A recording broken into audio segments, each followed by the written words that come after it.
being a swear-in for the next ambassador to India and special envoy to South and Central Asia, which is a big deal, and Sergio will handle it better than anybody could handle it. So I just want to congratulate Sergio. Come here a minute, Sergio.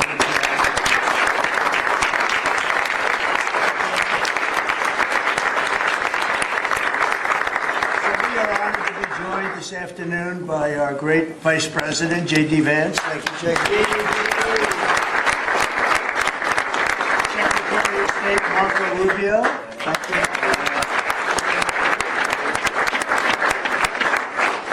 Secretary Scott Bessent is doing a great job. Attorney General Pam Bondi.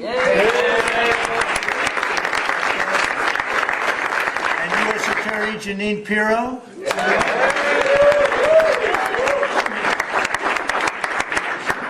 DC is a very safe place, Janine, right? Very safe place, and we're going to keep it. Yes. Along with Senators Lindsey Graham, Jim Risch, Tommy Tuberville, and Katie Britt, and I will give you an exemption because, you know, they're supposed to be right now in the Senate. And if you guys want to sneak out, nobody will see you leaving. Do you want to do that, Lindsey? Or do you want to stay there? It won't be true. Okay, you sneak out anytime you want. Thank you. We don't want to screw up any votes, do we? Amen. Amen. Okay, thank you. Thank you for being here. But we're also very honored to be joined by Mrs. a very special woman who I unfortunately have seen a lot of lately on television for the wrong reasons. A woman who is great, who Charlie said is the greatest of anybody he knew, best friends and best everything, Erica Kirk. So thank you.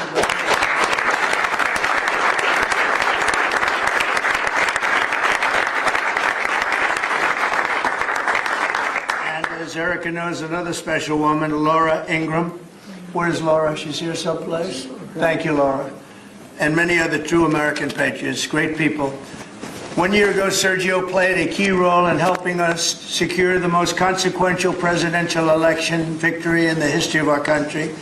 And from the day we won, he immediately began working to staff our new administration with the most talented team of any president. And we have had a great team. A couple of mistakes there, Sergio, but we won't mention it.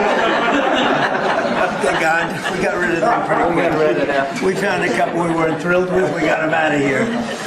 But as my director of office and presidential personnel from the early days of transition, Sergio's leadership was essential to fulfilling the historic mandate entrusted to us by the American people. And that's what we've done with the help here at the White House. We set new benchmarks for presidential staffing. Nobody's done it, I think, hopefully better, but certainly quicker. But I don't think anybody's done it better. We have great people. We're surrounded by the people that I really do love and like and respect. But we hired 4,000 appointees across every federal department in record time, including over 1,000 appointments on day one. So before we even got started, we had over 1,000 people working for us. Under Sergio's leadership, federal agencies and departments reached staffing levels of 95%. And it's faster than any administration in modern day history. And prior to his work on behalf of my 2024 campaign, Sergio had tremendous success as an entrepreneur in the publishing world. He even published my book, which went to #1. Because if it didn't, I wouldn't probably be received. And now I'm trusting Sergio to help strengthen one of our country's most important international relationships, and that's the strategic partnership with the Republic of India. It's a big deal. India is home to one of the world's oldest civilizations, the largest country in the world, actually. And it's got over 1.5 billion people. And we have a fantastic relationship with the Prime Minister, Modi. And Sergio's only enhanced that because he's become already friendly with the Prime Minister, knowing that Sergio is going to be the ambassador they would call constantly to say, let's get to know this man, and they like what they see. So I know you're going to have a great success over this. It's a very important relationship. But it's also the fastest growing middle class, and it's an important economic and strategic security partner in the Indo-Pacific region. It's an amazing country, actually. 1.5 billion people. China has 1.4 billion. Those are two big countries. As ambassador, Sergio will work to fortify our country's bond, promote investments in key U.S. industries and technologies, increase American energy exports, and expand our security cooperation. And, you know, we're making a deal with India, a much different deal than we had in the past. So right now they don't love me, but they'll love us again. We're getting a fair deal, just a fair trade deal. We had pretty unfair trade deals. They're very good negotiators, Sergio, so you have to take a look at that, if you would, please. But we're getting close, Scott. I think we're pretty close to doing a deal that's good for everybody, right? In the old days, do you think Biden would ask that question? Let's say, how are we doing with India? He didn't know about India. He didn't know a damn thing. But that's okay. We had him. Likewise, in Sergio's role as special envoy to South and Central Asia, he'll be a key emissary to a very important group of nations at the crossroads between East and West. And last week, I was honored to host the leaders of 5 Central Asian countries here in the White House. And Sergio will be helping with all of that. We had an amazing meeting the other night at the White House. And I'm confident that Sergio will do an outstanding job and make our country and all of his friends very proud.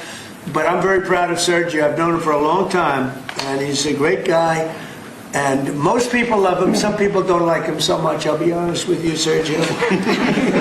Some people, when they don't like Sergio, they don't like him. But when they like him more than anybody. But most of them really are the like category. And I just want to say that I think he's going to be an outstanding representative for the United States of America. And it's a big deal. Being the ambassador to India is a big deal. So, Sergio, congratulations. I know you're going to do a fantastic job. Thank you, sir.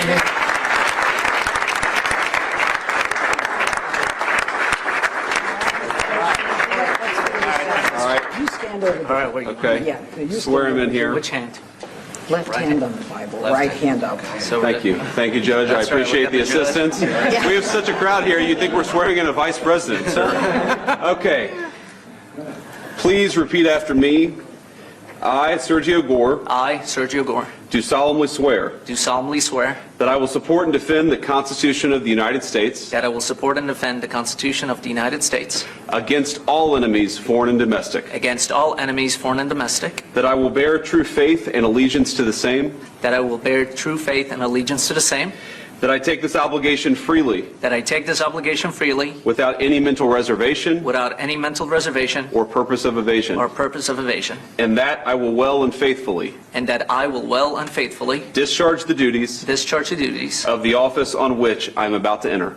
of the office of which I'm about to enter. So Charlie, we just knew Miss Charlie, and his wife, who we love so much, is here with us. And maybe, you know how close they were together. Maybe, Erica, you could say a couple of words, I'm really please. honored to, sir. Charlie loved you. It's hard not to get emotional because I know that he would have been the first phone call when he found out that you were going to be taking this position. And the way that I was able to witness the two of you work together for years and to champion and support the president was absolutely humbling to witness, and I am so proud of you. And Charlie is going to be with you every single day in spirit, and I will be praying for you every day because I know that this is just the beginning of an incredible opportunity for you. And sir, thank you for allowing Sergio to have this beautiful moment. Thank you very much. Thank you, Charlie. And that man's watching over us right now, right? Okay.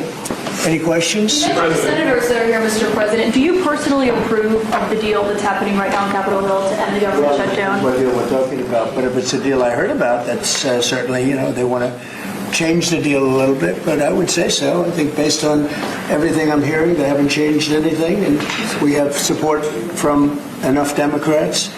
And we're going to be opening up our country. It's too bad it was closed, but we'll be opening up our country very quickly. Mr. President, that deal does reverse the mass firings your administration put through during the shutdown. Did you sign off on that, and will you abide by that if this passes? Well, I will be. I'll abide by the deal. The deal is very good. We're not going to be giving $1.5 trillion to people that came in from jails and from, you know, the gangs and drug dealers and all of these others that they wanted to be given health care, which would have hurt our health care system.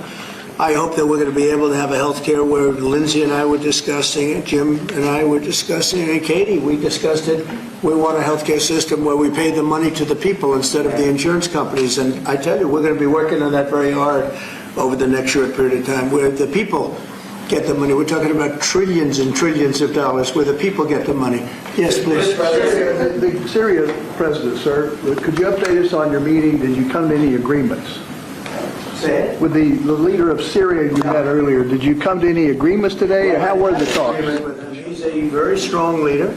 He comes from a very tough place, and he's a tough guy. I liked him. I get along with him, the new president of Syria.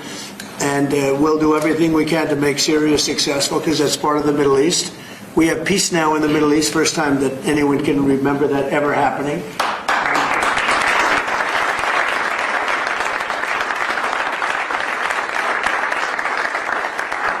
Syria is a very big part of the Middle East, very important part. If you look back at Syria for years, they had the doctors, the lawyers, they had so many of the great intellects. It's an amazing place with great people, and we want to see Syria be successful along with the rest of the Middle East. So I have confidence that he'll be able to do the job, absolutely. Mr. President, can we How expect... close are you to a deal on a trade deal with India? Are you willing to consider lowering the current tariff rate?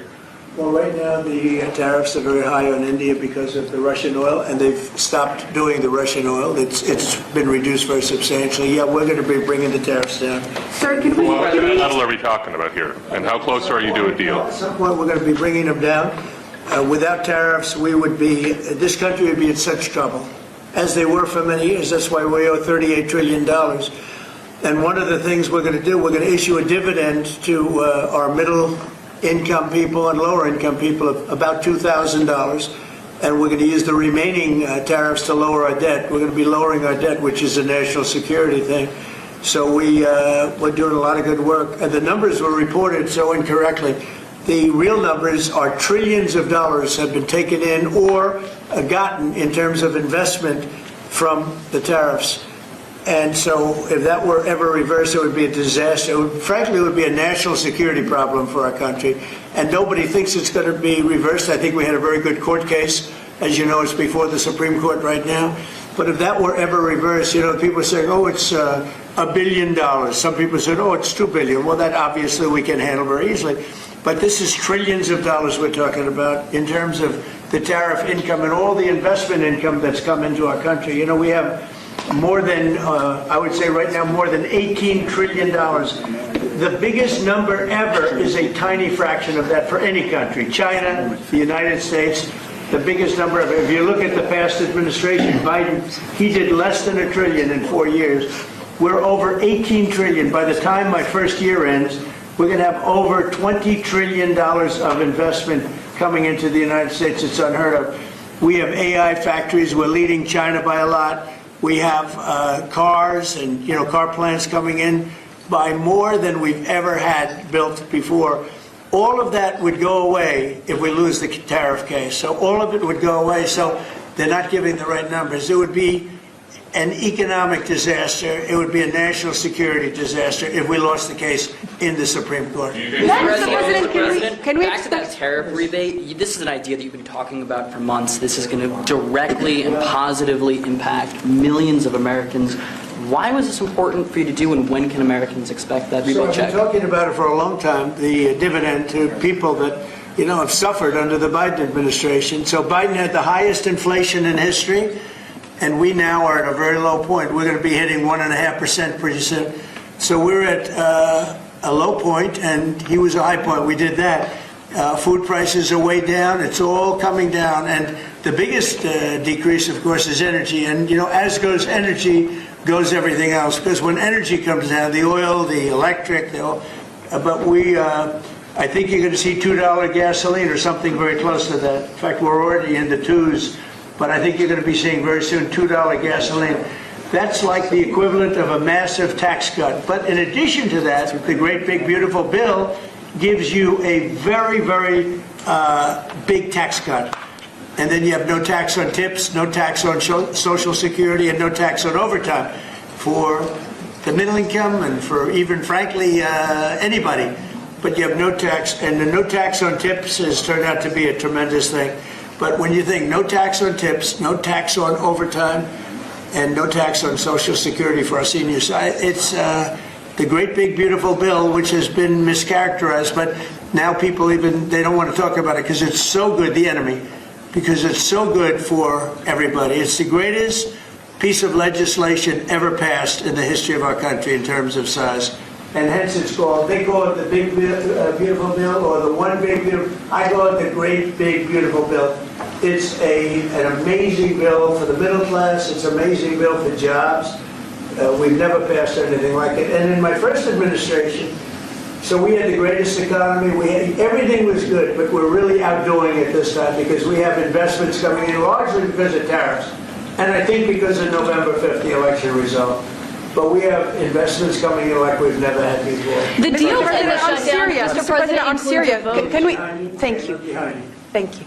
On Syria, can we expect an announcement on a pact between Syria and Israel? Inside the crowded Oval Office, laughter and ceremony mingled with the weight of global diplomacy. Former President Donald Trump stood at the center, surrounded by allies, cabinet officials, and a small crowd of conservative media figures. The occasion, the swearing-in of Sergio Gor as the next U. As ambassador to India and special envoy to South and Central Asia, a dual post that underscored America's growing focus on the Indo-Pacific. Gor, a longtime Trump ally and political operative, was hailed for his loyalty and speed in staffing Trump's administration during his return to power. "Sergio will handle it better than anybody could," Trump said, his voice carrying the familiar mix of humor and boast. The room responded with applause as Gor raised his right hand and repeated the oath. When it was Gor's turn to speak, he turned the moment into a reflection of allegiance, not just to the country, but to Trump himself. "What you've achieved in 10 months has been historic," Gor said, praising the administration's record and promising to enhance the relationship between our two nations. Vice President J.D. Vance and Secretary of State Marco Rubio followed with words that sounded more like a political rally than a diplomatic send-off. They credited Trump's leadership for restoring order and power, painting the moment as another step in America's resurgence abroad. As cameras clicked, the president pivoted from ceremony to policy, fielding questions about trade tariffs, Syria, and a pending deal to end the government shutdown. His tone shifted between defiance and confidence. "We have peace in the Middle East," he said at one point. "Nobody's ever seen anything quite like it." The event blurred lines. Part state function, part campaign stage, part loyalty showcase. Between nods to India's importance and jokes about former staff, the swearing-in reflected Trump's style of governing, personal, performative, and political, all at once. By the time the questions ended, the Oval Office had turned from a sight of oath-taking to a room humming with applause, speculation, and the unmistakable presence of a leader who thrives on the spotlight.